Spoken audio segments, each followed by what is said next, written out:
$1, $21. Same shape, same box weight, printed on the front. Both of these say a third of a pound. I bought 20 frozen burgers between those two, and I put every single one of them on a scale before it went in the pan and again after it came out. Because the part nobody checks, not one video in this whole category checks it, is how much of what you paid for leaves in the smoke. And here's what I'll tell you before we start, so you know I'm not stringing you along. The one that won is not the $21 one. 31 years I stood behind a meat counter. I have ground, formed, and boxed more patties than I could count, and I know what goes into them on the plant side, which is the part that never makes it onto the front of a package. So 4 things I checked on everyone: the ingredient panel, the raw weight against the claim, what it lost in the pan, and the cost per pound against the fresh ground chuck sitting 50 feet away in the same store. 60 of my 100 points are things I can weigh or read. 40 are taste, and I brought people in for that, because I'm not going to sit here and tell you what something tastes like off a spreadsheet.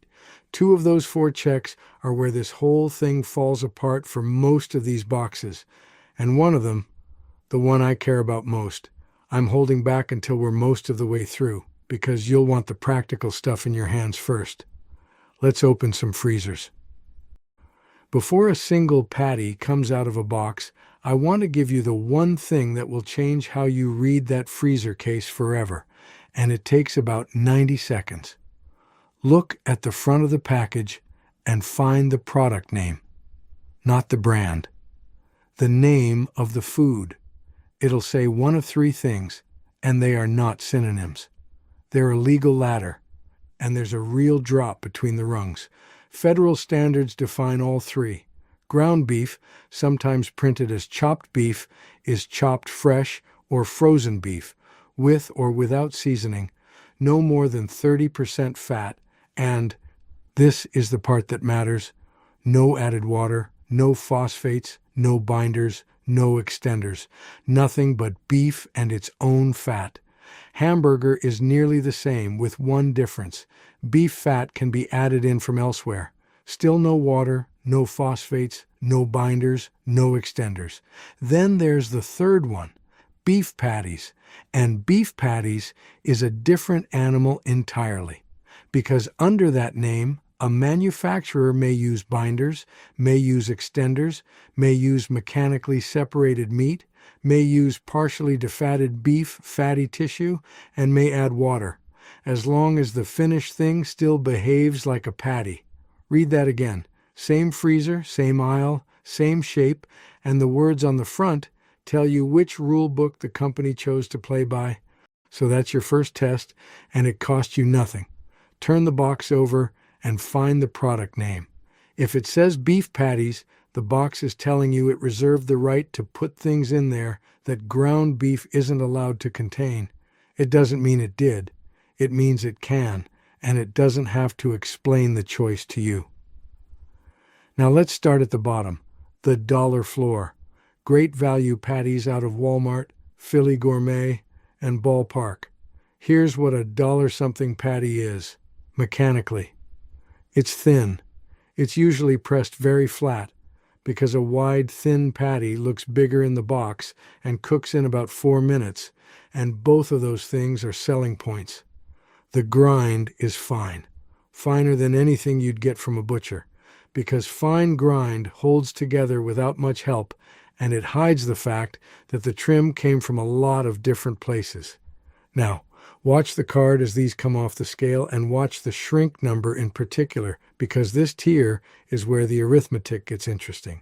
Here's why a patty shrinks, and it's worth understanding, because everybody blames themselves for it. 3 things leave a burger in a hot pan. Water evaporates, fat renders and runs off, and the muscle proteins contract as they heat, which physically squeezes more water out. That's why a burger gets thicker in the middle and smaller across. That last part is unavoidable. It's meat. Every burger on this list shrinks, and the good ones shrink too. What I'm looking for is the gap between them, because if one patty loses substantially more than another, cooked identically in the same pan at the same heat for the same time, and I did every one of these exactly that way, and I'll say that out loud again later, then what left that patty wasn't beef. It was water that was in there when you paid by the pound. And the honest verdict on this tier, these did about what I expected, and I'm not going to act scandalized about it. A dollar patty that behaves like a dollar patty is not a crime, it's a dollar. But something happened when I read the panels down here that I want to walk you through properly, because it's the segment nobody else in this space can do. I'm going to read you an ingredient list out loud, not to shame anybody. You'll see these same words across a lot of brands, but because every single item on it is doing a job, and once you know the jobs, the whole package reads differently. Start with the one that stops people cold. Encapsulated salt. That sounds like something from a chemistry set, and it's actually one of the more clever things in food processing. It's ordinary salt with a coating of hardened vegetable fat around each grain. The coating melts at around 145 degrees. Now, why on earth would you want salt that can't dissolve? Because of what salt does to raw ground meat. Salt pulls the proteins out of the muscle, the ones that act like glue. That's how sausage gets its bounce and how a meatball holds together. It's genuinely useful. But in a plant, if you salt a 2,000-pound batch of ground beef and then try to run it through a forming machine, that meat turns sticky and rubbery and it fouls the equipment, and the patty that comes out the other end has the texture of bologna instead of a burger. So they coat the salt. It rides through the mixer inert, sits in the freezer inert, sits in your freezer inert. And the first moment it becomes salt is when your pan crosses 145 degrees and that fat shell melts. It's a timer. It's a piece of engineering that exists so a machine could form the patty, and it works, and it isn't going to hurt you. But sit with what it tells you. A patty that needs encapsulated salt is a patty that was made at a scale and speed where regular salt would have broken the machinery. That is not a burger somebody shaped. That's a burger that was extruded. Keep reading down that panel. Phosphates, if you see them. Those raise the pH of the meat, which opens up the protein structure so it holds more water. More water held means more weight on the scale and less loss in the pan, which is genuinely why they're there. Soy protein concentrate, textured vegetable protein, or a protein isolate. Those are extenders. They take up space that beef used to occupy, and they hold water while they're at it. Modified food starch, carrageenan, or a dried vegetable fiber. Water binders, same job by a different route. Every one of these is legal, disclosed, and approved. I want to be plain about that. Nobody is sneaking anything past you. What they have in common is this. Each one of them either adds water, holds water, or makes it possible to sell you something that isn't beef at a beef price per pound. That's the through line. Yield. And now you know why I put a scale on the counter, because yield is a number, and a number can be checked. So, does that mean the cheap ones are the crooks? Not quite. That's the next tier, and it's the one that surprised me most. The $2 middle. This is where most of America actually shops, and it's the biggest group in this test. Kirkland Signature out of Costco, both the standard patties and the grass-fed ones.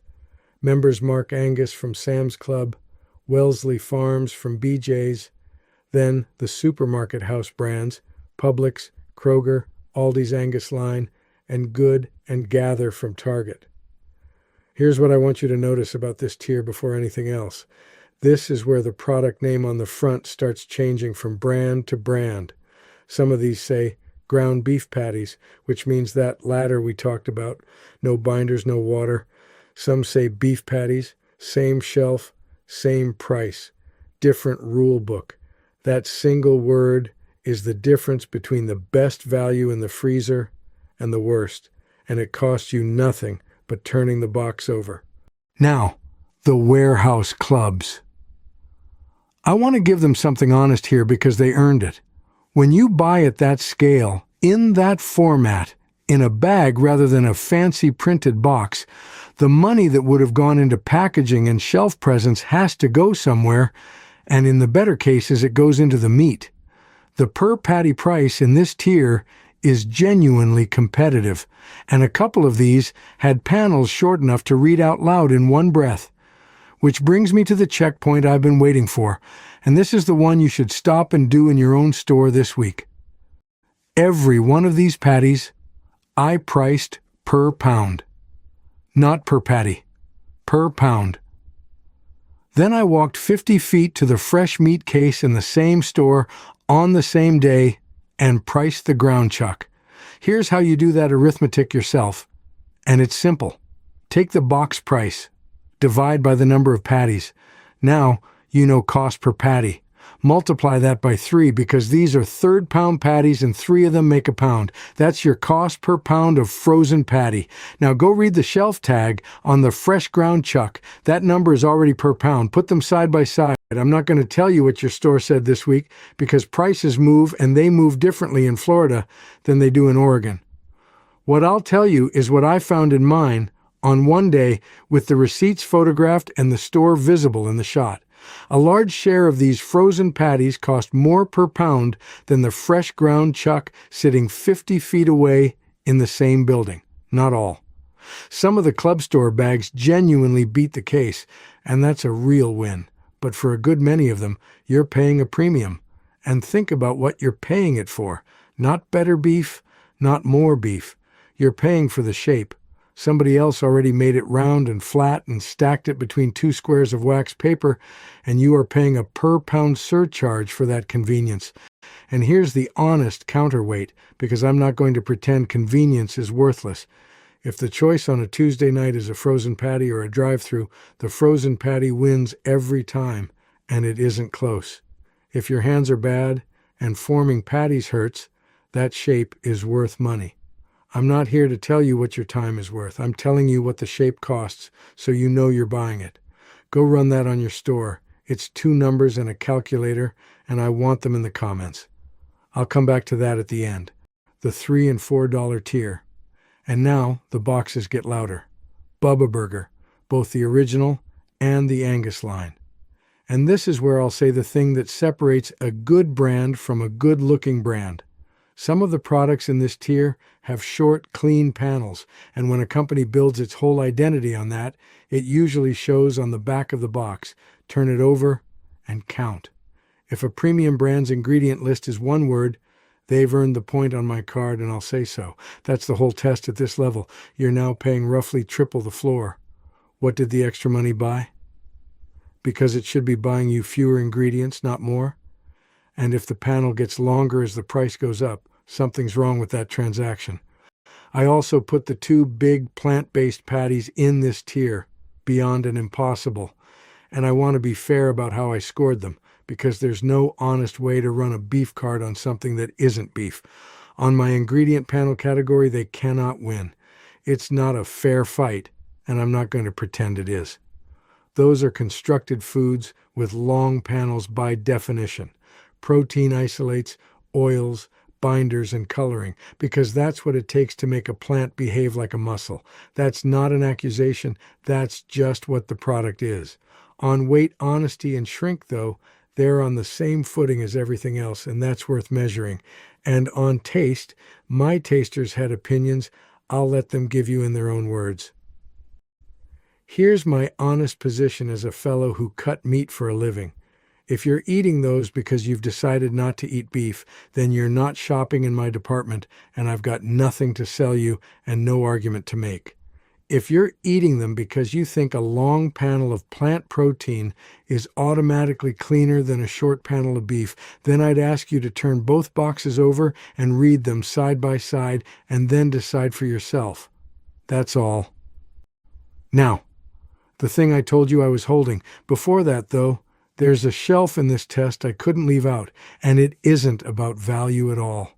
The nostalgia boxes, Nathan's Famous, the frozen White Castle sliders, Omaha steaks. I'm not going to score these the way I scored the rest, and I'll tell you honestly why. If you're buying a box of frozen White Castle sliders, you are not conducting a value analysis. You are buying 1970-something. You're buying a night out with people who may not be around anymore, and no scale I own measures that. What I will say is this, and it applies to all three. Read the panel anyway. Because a nostalgia brand is the easiest place in the freezer to coast, the name does all the selling, and the formulation can drift for 20 years without anybody noticing, since nobody's comparing it to a memory with a ruler. Some of these have held up, honestly. Some read like a different food wearing a familiar label. Buy them. Enjoy them. Just don't confuse the price of the memory with the price of the beef. And one procedural note, because it happened. One of my boxes came out of the freezer wrong. Off smell, off color, the kind of thing you don't cook.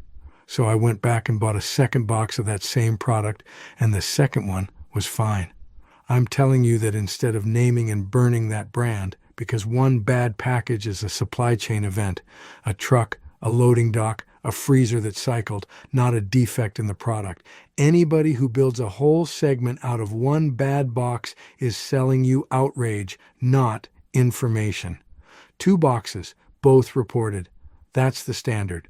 Now, the scale. I need you to look at this scale. Every one of these boxes makes a claim on the front. 1/3 of a pound, 1/4 pound, 1/2 pound. And that number is why you pick the box, because it's how you compare one to another. Here's what nobody tells you. That number is a target, not a measurement. These patties are formed by a machine that portions by volume and by time, not by weighing each individual patty. The plant's job is to make sure the total net weight of the package is honest, that a 2-pound box contains 2 pounds, and that's the number that gets checked and enforced. How that 2 pounds gets divided among 6 patties is a manufacturing tolerance. So I weighed them.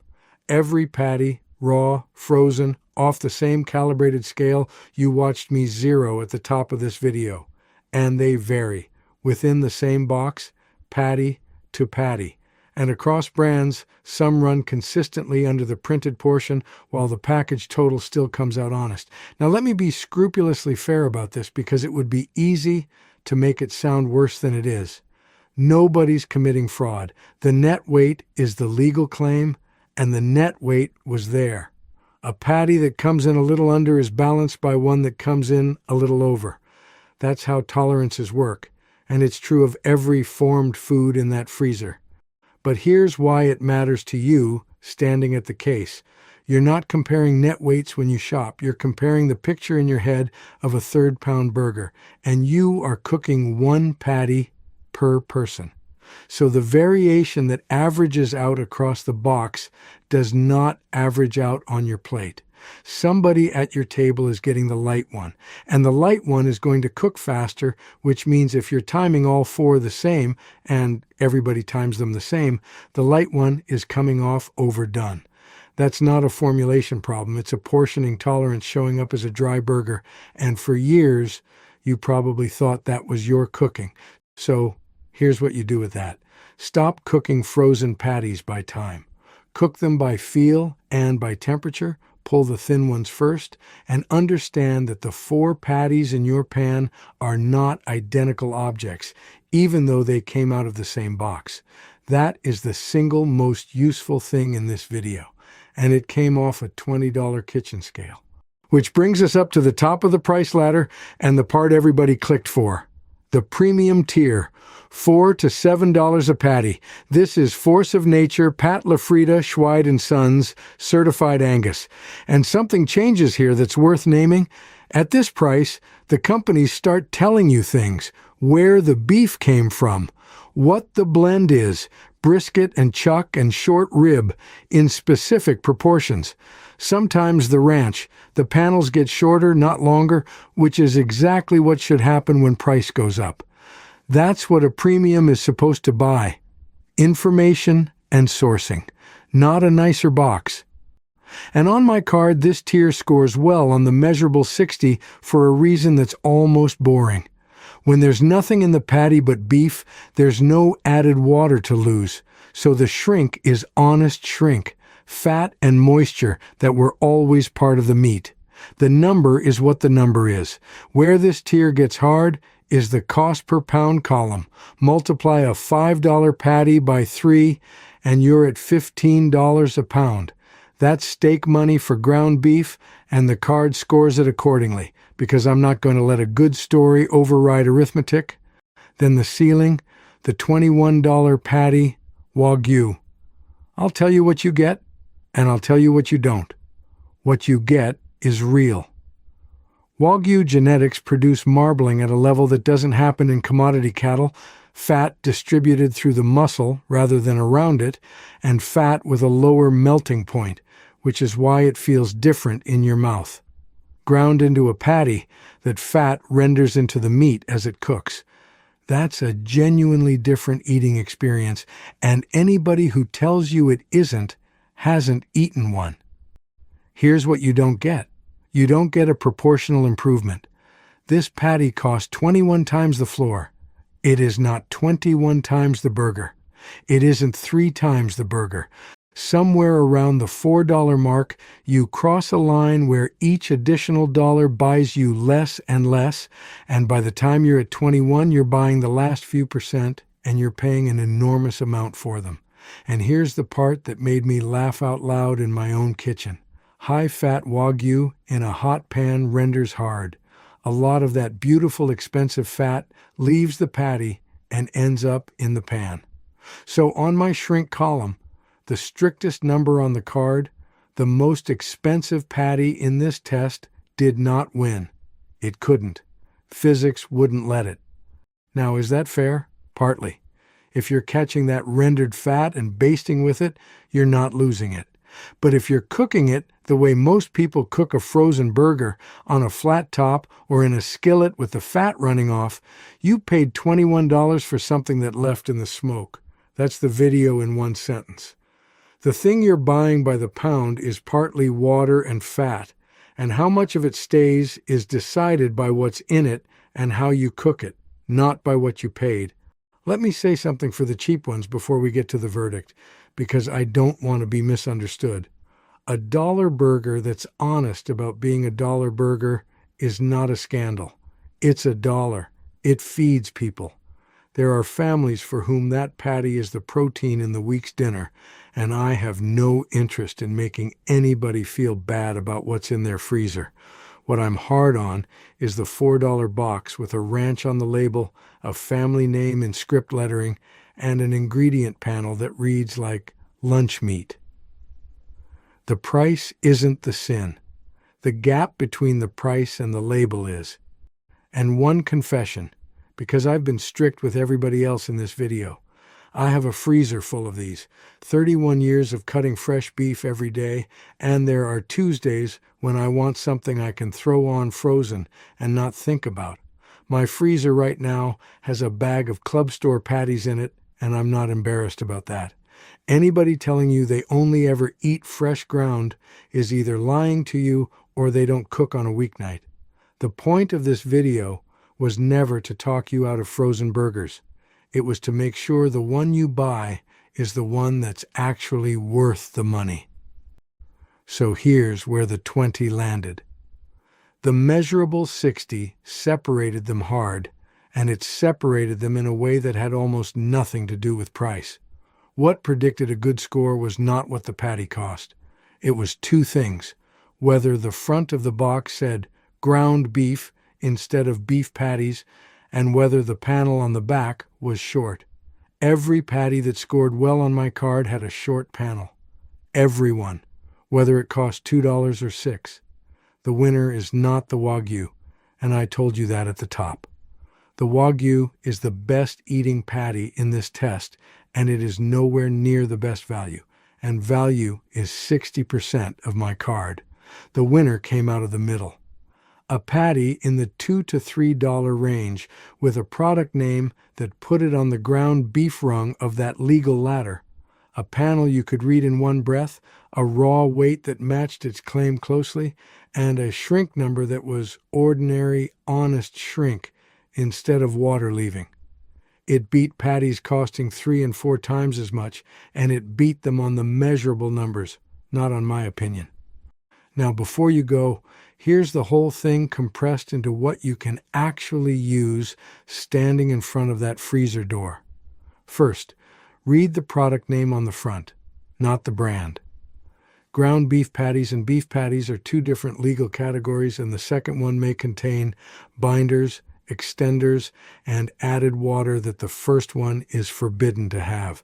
That one word is the highest value thing in this entire video, and it takes 2 seconds. Second, count the ingredients. If you can't read the panel out loud in one breath, ask what all those extra items are doing, because I'll tell you what most of them are doing: holding water. Third, do the per pound math before you put it in the cart. Box price divided by patty count times 3, then walk to the fresh case and read the ground chuck tag. If the frozen patty costs more per pound, you're paying a premium for the shape, and you should at least know that's the transaction. Fourth, weigh a patty at home once, just once, out of curiosity, and then stop cooking them by the clock, because they are not all the same size no matter what the box says. And fifth, since we're being practical, cook them from frozen, don't thaw them. Thawing lets water out onto a plate before the patty ever reaches heat, and that's water you paid for. Hot pan, straight from the freezer, lid on for the first few minutes, and don't press them with the spatula. Pressing is squeezing out the exact thing we spent this whole video measuring. Now, 2 numbers. That's all I want from you, and I read every one of these. What a pound of ground chuck costs at your store this week, and what your usual frozen patty costs per pound at the same store on the same day. Put them together in the comments. Here's why I'm asking, and it's not idle curiosity. In my store, on my day, the fresh chuck was the better buy on both price and panel. And if that holds up across the country, then the honest conclusion of a frozen burger video is that the best frozen burger is one you make yourself out of chuck and put in your own freezer. Which raises a question I couldn't answer in this video, and it's the one I'm going to answer in the next one. If you grind and freeze your own, what does that actually cost per pound once you count the roast, the waste, and your time? And does a home frozen patty survive the freezer as well as a commercially frozen one, or does it come out worse?